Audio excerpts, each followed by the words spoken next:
On était 3 jeunes qui arrivaient dans un marché assez ancien et établi et qui voulaient un peu changer les codes et changer les règles du jeu. Captain Train, c'est 1,2 million d'utilisateurs aujourd'hui. On va vendre près de 2 millions de billets cette année et on a une croissance d'à peu près 200% chaque année.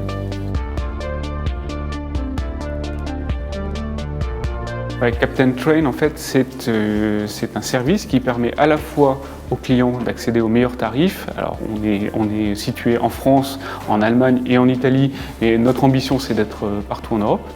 Et ça permet aussi aux transporteurs de vendre leurs billets de train d'une manière différente et de manière plus large aussi. L'idée nous est venue grâce à une décision de l'autorité de la concurrence qui a ouvert le marché de la vente en ligne de billets de train. On s'est dit aucun site ne propose vraiment toutes les offres des billets de train. En 2009, donc, on a créé l'entreprise, on était 3. Ça a été très compliqué au départ d'arriver sur ce marché parce qu'on était nouveau sur ce marché. On a mis 1 an et demi avant de pouvoir vendre nos premiers billets. On s'est battu contre nos concurrents en fait. Au début, on allait donc voir les différents acteurs de ce marché-là et on les rencontrait notamment sur des salons. Et comme on était assez jeunes, à l'époque on avait 25-26 ans, en fait, je ne sais pas pourquoi, mais assez naturellement, les personnes de cette industrie, qui est une industrie assez âgée, nous disaient « mais vous allez faire quoi exactement? Vendre des billets de train pour les étudiants ?» Pourquoi, je ne sais pas, mais ils avaient une sorte de réflexe comme quoi on allait vendre plutôt aux jeunes, plutôt aux étudiants. Et ce qui est marrant, c'est qu'en fait, ça s'est complètement retourné. C'est-à-dire qu'au début, on a dû prouver la valeur qu'on apportait au marché et aux différents acteurs du marché.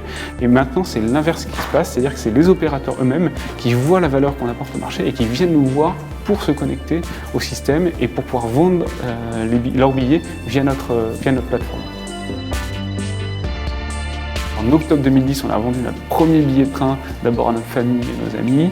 On a créé une sorte de version de test qui marchait pas du tout, on avait des clients très patients avec nous. Et en avril 2011, donc là on est déjà 2 ans après le départ de l'aventure, c'est un marché très lent et très gros mais très lent.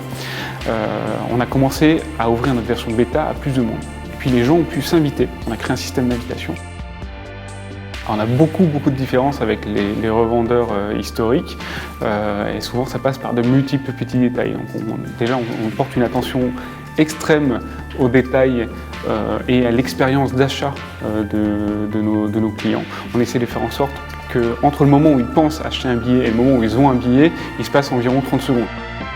Notre business model est très simple, on va voir chaque opérateur et on négocie une commission qui est invisible pour le client et qui paye cette distribution qu'on fait pour l'opérateur ferroviaire. Plus il y a de challenges, plus on est content. C'est un peu comme ça qu'on fonctionne, quoi. Donc on s'est toujours mis dans cet état d'esprit. C'est ce qui nous a permis d'avancer. Évidemment, il y a pas mal de doutes au fur et à mesure. Donc ça fait quasiment 7 ans qu'on travaille sur ce projet. Et puis la route est encore longue en fait, parce que le marché il est vraiment énorme, parce que les choses qui vont se passer sur ce marché-là, du ferroviaire, avec la libéralisation qui arrive pays par pays, une complexité qui devient de plus en plus importante, de nouveaux services qui arrivent pour les clients. Tout ça, ça fait que en fait, la route est très longue encore et il nous reste beaucoup de travail à faire.